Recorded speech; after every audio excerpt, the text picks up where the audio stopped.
So today we have Jed Mahrle again, who's actually our first guest.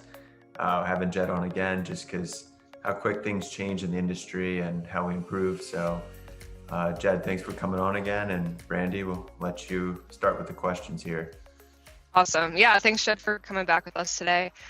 So I was curious to hear a little bit more about what we spoke about when we first chatted way back when, a couple months ago, about Right. specifically, I think, let's talk about what happens when you can't connect with someone on outbound. Like, what are the mediums you use, and how do you get their attention using every possible tool you can? Covering specifically, let's talk voicemails, email template, and then I know you mentioned you wanted to talk about LinkedIn and Twitter as well. So let's jump in. Yeah, for sure. So as far as like voicemails, I'll touch on that first too. Something I've been using a lot lately is this kind of template I use. I'll call somebody. It's typically I'll use this if I got referred. So let's say I call somebody in marketing and they refer me to somebody in sales. I'll then call that guy up in sales, leave him a voicemail. The voicemail just kind of be giving my pitch, but then at the end I'm like, "Hey John, no need to call me back. I'll send you an email right after this. Feel free to let me know there if it's relevant or not, and we can go from there." Hang up and then send an email right away with the subject line my voicemail. Same thing, just give my value proposition, my pitch. Is this relevant or not? And I've been seeing a pretty high success rate as far as people that don't answer the phone. They get a call, they get a voicemail, and then they get that email saying, "Hey, my voicemail." So all their attention's kind of directed to you. And it's been working pretty well. I get good replies, and the big thing is, maybe they're not always going to be open to learning more, but you're not wasting your time. You're getting either a quick no or a quick yes, and then, moving it through the pipeline. So what of that are you, or have you been, or are you able to automate so that you can reach out to as many people as possible? Yeah, that's a good question too. So like I said, if it's like a referral, it's a pretty hot way for me to like reach out to referrals, and so I'm not typically automating that. I'm only really leaving voicemails on my first call step in any like cadence that I'm working. So the way I kind of like to automate things as much as possible is I have all my cadences are kind of pretty much set up to where it's a personalized email at first, and then everything after that is fairly like high optimized, kind of like bump automated emails. And then from there, I'm just grabbing any contact that's viewing my emails, putting them in a separate call blitz cadence, and those are the people that I'm calling. But like I said, I'm leaving a voicemail first, and then after that voicemail, it's just, ghost calls, so I can make sure I'm running through them instead of spending all my time leaving voicemails. Because the way I see it, if you leave a strong voicemail at first, they'll know who's calling after that.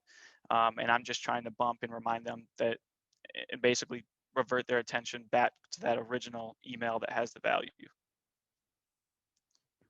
Yeah, that makes a lot of sense, and it makes me think of something I heard on a podcast on 30 Minutes to President's Club. Sorry. For Um, sure. yeah, where they're just I forget who it was, but someone was describing their technique of like everything is about that first email. Like Right. that's the one you spend your time on, and everything else is about just getting eyes on your name, getting as much visibility as you possibly can to point arrows and arrows back to that first email. 100%. Yeah. Like I'm trying to put all my value there in as little words as possible in that first email. So it's easy as possible for them to just read, open, and then everything else after that, whether it's a LinkedIn touch, it's a voicemail, it's a call, it's a bump email. Like they're just like reminded of that initial value prop. And if it's not relevant, I'm hoping they'll just tell me no as soon as possible. And that's great because I'd rather have that no than a ton of email opens and never get a response. So, yeah. And I mean, I try to be pretty like I'll send bumps 3 days in a row. Like some people will wait. I figured I haven't really had people pissed off at me for bumping them 3 days in a row. Like I get either a quick yes or a quick no, and it works. And I've been seeing a lot of success with it this month. Yeah, yeah, that's definitely demonstrated in your numbers. Um, so let's dive in a little more now that we sort of know the voicemail aspect of it. Do you want to dive into like one of your email templates and just tell us sort of the structure of it on a high level, or if you want to share more detail, you're more than welcome to. Yeah, for sure.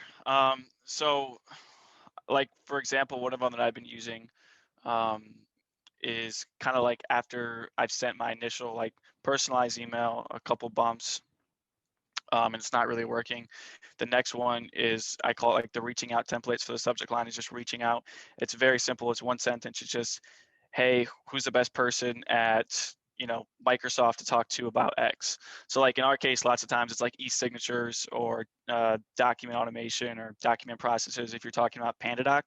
And it's very simple, and it kind of throws people off guard. It's funny how many meetings I've booked from it, or just referrals. It's super simple. It's not like the typical sales email. And so people will open it and just be like, yeah, it's this person, or it's me, give me a call. And that's been working really well. That's honestly like my favorite, like quick automated email template. It's wild how well it works. Yeah, it's so simple. That's what I think probably makes Right. it really effective, because everybody gets those mass marketing sales emails that have like, here's my value prop, like, and that's great to give visibility to the prospect, to tell them who you are and what you can offer them. But like in terms of pattern interrupting, like you need to talk to someone, so why wouldn't you just send this quick little email? And it's really no skin off your back to have it Yeah. automated, because it feels just like a person reaching out. It's funny. Yeah, it's exactly right. And I'll get like so many, I'll see it being viewed like 5, 6, 7, 10 times. And that's awesome, because when I see someone view my emails that many times, that's when I call them. And so people view them a lot. Like maybe I think usually they're like forwarding it around, or like they're just like, what the heck is this email? And then you call them up. And so it just gets a lot of attention. Yeah. There's another template I use too, as far as sending these out. I get a lot of people, and I think every salesperson really gets those. We're already using something. We're already using your competitor. And so for a while I was like, damn, like I don't know how to respond to this. You know what I'm saying? Like handling objections over email is super hard because people will just ignore you. Um, I mean, like, I'm sure you get them all the time too, Randy. Like, it's like it's just annoying when someone says we're already using this competitor. You don't want to just name off your benefits and things like that. So I kind of created like a template, and typically my approach is just kind of like, yeah, no worries, we're not really a fit. Sounds like we're not a fit right now. Um, would it be a ridiculous idea to maybe explore if you're getting everything you can out of your current vendor? And then I'll add just a quick line, like customer X, try to find a relevant customer of ours that's maybe in the same industry, location, something like that might catch their name, or catch their eye, and say customer X is enjoying X benefit, right? Like something that's um, a competitive edge that we have over one of our competitors that they said they're using. And I'll just kind of send that template out. It's super quick, right? I just grab it, I send it, and not everybody replies, but I booked a few meetings off of that. Whereas before I was kind of just like, what do I say here? Maybe naming a list of benefits and then just getting ghosted every time. So just having like quick responses to like very, frequent objections that you get over email.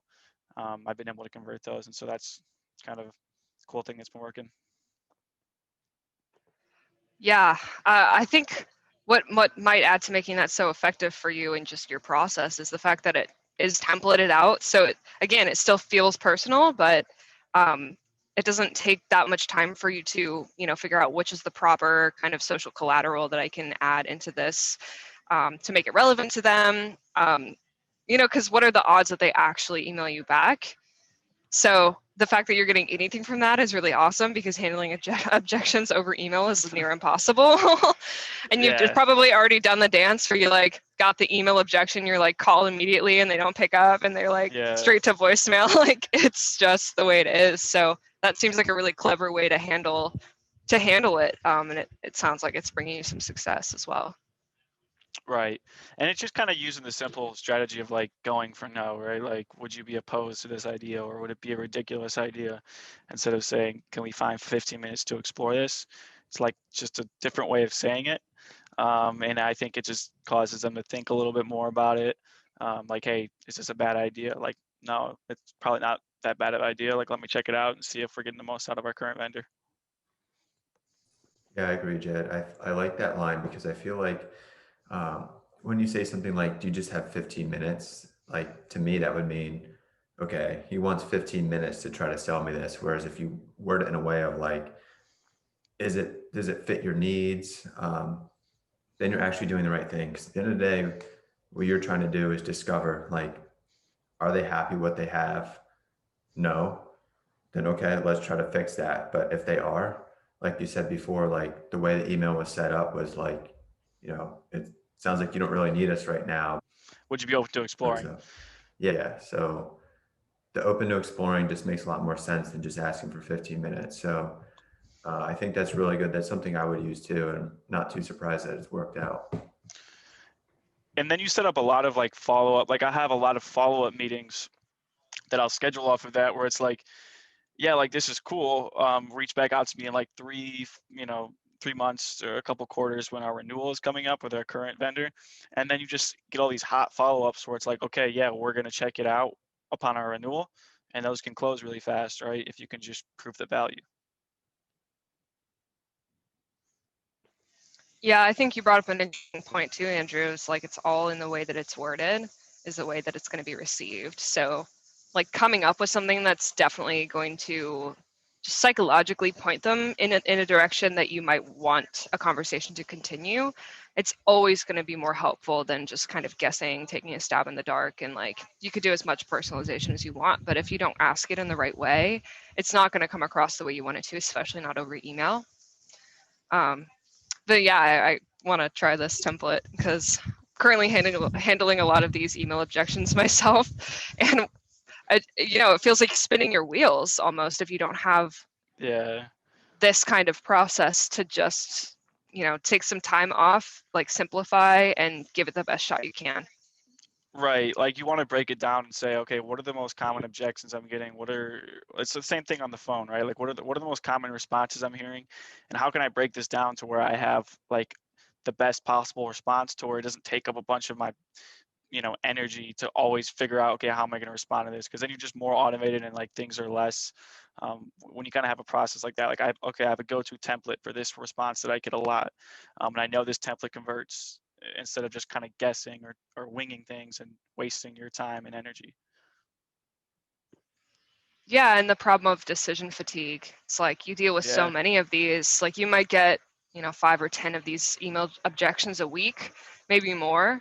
And, the more time you're spending trying to figure out what to do is less time and energy that you have for actually just reaching out to prospects and having those Yep. conversations with more people. 100%. Jed, another Yeah, I get thing like 5 a too day. that you said that I really like is talk to them about when their renewal time is. So I think a lot of people, they say, oh, they're with a competitor. Let's just, throw them away there. I think it's just as good that they are with a competitor because we can usually do what the competitor does, Yeah. and they found a solution to their problem. So when you have someone who doesn't have a competitor, you're trying to sell them like the why of why they even need something like this. Yeah. If someone's with a competitor, they already know they have a problem. They know they need a solution, and chances are they're probably not going to be with that company forever. So that's a good Yeah. time to kind of go in and figure out what they liked about it. And chances are they're probably shopping around anyway. Yeah. So Yeah, I mean, if they're already with a competitor, then they're already using something for that. So just figure out when their renewal is, and then like I said, give them the value, and then um, reach back out around that time and try again. Okay, so let's talk about other ways that you try to reach out to these people, other mediums you use. Specifically, I really want to hear about this Twitter thing, but let's go with LinkedIn as well. Yeah. So I like just started recently doing this. I mean, there's obviously a lot of ways you can use LinkedIn for prospecting, but specifically like LinkedIn and Twitter, I've just been looking for current users of our competitors, things like that. So you can go and do like content searches, or you can do hashtag searches of like names of our popular competitors. And so I'll do that. I'll filter by the latest searches. And then a couple times a week, I just set reminders on my calendar. I go on Twitter or I go on LinkedIn. I look at those hashtags. I look at those content searches. And I try looking for current users of one of our competitors. And if I notice a complaint, or if I notice like a good opportunity to reach out, I'll take that and put it in an email and reach out. Twitter specifically is good for like more upmarket accounts because there's lots of executives that like to complain about current vendors of theirs. And it's funny, like if we're selling software, right? So like sometimes like it'll be down, like something will be down, or there'll be like an error with the software, and they just like tag the company like and complain, right? um I don't want to say the company, but I think we I think we know what I'm talking about. um Anyways, yeah, so like stuff like that will happen. And so it's like I'll just go on Twitter and I'll say like, hey, like sounds like you might be having issues with X competitor, wink wink.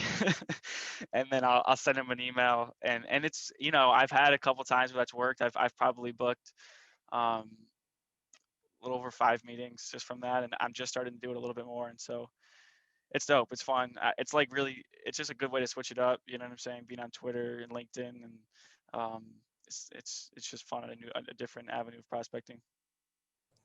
Yeah, I think that's great, man. At the end of the day, like any new lead that comes in or what lead you're looking for is someone who's having a problem, whether it's they have a solution at all, unhappy with their current vendor.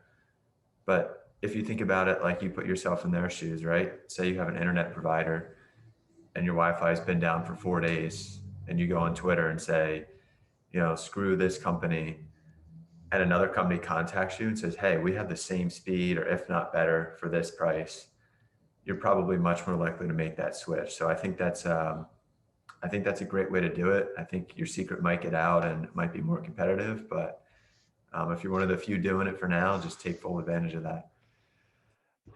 You mean from our 13 followers? I think Jed is one of them, and you and I are also, so I guess that's 10 other people that are going to hear this. Nah, I mean, there's other people doing it, definitely.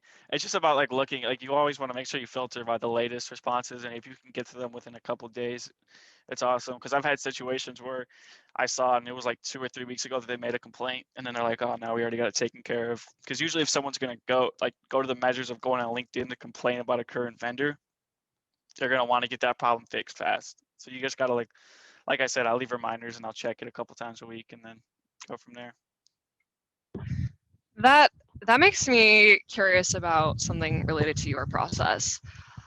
So, like to me, when I heard you say that, I was like, but what about all the people that I wouldn't see on the days where I didn't, reach out or didn't go on Twitter that day? Like, how do you deal with knowing that some people might slip through the cracks just because you didn't get there in time? Like, especially with outbound, are you just confident that there's always going to be more, or how do you deal with that mindset of making sure that you're not basically cutting off lead flow unnecessarily? Just because you're human and time is an Yeah. element. No, for sure. You got to look at like, okay, which avenues of prospecting are most worth my time. I know I'm not going to find a ton of opportunities on LinkedIn and Twitter like that. They're not all as blatant as just like, hey, this competitor sucks. We need something new. Sometimes it's a little different, a little more strategic. So they're not always, there's not a ton of them basically. So I kind of figure out like, okay, like this is probably maybe check it twice a week, and that's probably the most efficient way to do it. Like with all these new things that I test, or like different prospecting strategies, I go through a couple week period where I'm testing things out, trying different approaches, and then from there I kind of analyze the results and say, okay, this is how much time I should be spending on this every week, right? So like with the email templates, um, I figured out how much time I should be spending on it, how much of it should be automated, and how much time I should be spending like personalizing things. So it's just kind of like, yeah, analyzing. And with outbound, especially where PandaDoc is as a company, I just feel like there's so much out there that I'm okay with like maybe letting things slip through the cracks, just because I feel like there's just so much opportunity. Yep, that makes sense. Definitely, I feel like if I was on the outbound team, that would be a mindset I definitely have to shift. Because it's so different from inbound. Like, it's just Oh yeah. fundamentally so different. So, yeah, yeah. Is there any other avenue that you haven't already talked about today that you want to share with us? No, those are the main things. I guess if anybody wants to check out any of those templates I was talking about, we can link the post to my last newsletter, and kind of put it in there. Um, and then, yeah, I mean, that's pretty much the most of it. I'll be sharing more what I learned about prospecting on LinkedIn and Twitter through my newsletter and LinkedIn. And yeah, we go from there. So Uh, Jed, go ahead. oh, sorry, go. I was just gonna ask, which one's your favorite? Which medium of outreach is your favorite? Well, if you're looking for complaints, like specific, like literally complaints or people like adding competitors, it's definitely Twitter. It's definitely Twitter at the max. That's fun. But like Yeah. LinkedIn is obviously useful for a million other things. And so, yeah, I mean, all in all, like LinkedIn, but Twitter is just entertaining. Like people just will say whatever on there. Yeah, it's your fun Thursday task. Yeah, literally. Yeah, it's probably fun to do too, more than just prospecting. I feel like that's more fun than creating email cadences. Um, but I got a question for you, Jed. This is something that we asked everyone. We asked you before. Maybe you have a different answer now than you did then, but what's something somebody can do to get better at sales today? Something someone can do. That's a good question. I listen to a lot of podcasts and I hear people give answers to this. And so I feel like I've heard every possible answer to this at this point. I forget what I said last time. I would say what's helped me be successful in sales, particularly outbound, in a situation where there's so much to go after, is getting very good at a specific thing and then like running with that. So I'm very good at targeting, like for example, like specific industries. Like hone in, like don't try to like go after everything, like hone in on like a specific vertical, a specific state, and then focus there and like just get really good at that. Or like with emails, I've just consumed a lot of content on building good automated email cadences that convert. So like just kind of focus on that thing that you're good at and really try to, like I said, just focus on that, put a lot of energy into it. And so like those are two things that have led to most of my success at Panadoc, is just honing in on the things I knew I was good at and then just making it better. Yeah, definitely, man. I think that's great advice. That's something that I would recommend to someone as well. Yeah, find what you're good at and keep doing that. Um, and that's the whole purpose of having a big sales team. Some people are better at some things, some are better at others. Yeah. So it's a balance. Obviously, you're very specialized in outbound. Not saying you couldn't do inbound, but there's people on the inbound team that wouldn't be very good at outbound. So it's good, man. But we want to thank you for coming on again, man. I know it's the second time. You're our first repeat guest, and Yeah. hopefully a few months down the road we'll have you on again, and we'll have some more advice. Yeah, let's keep doing it. I appreciate it, guys. Cool. Yeah, thanks, Jed. Always love learning from you, man. Thank you.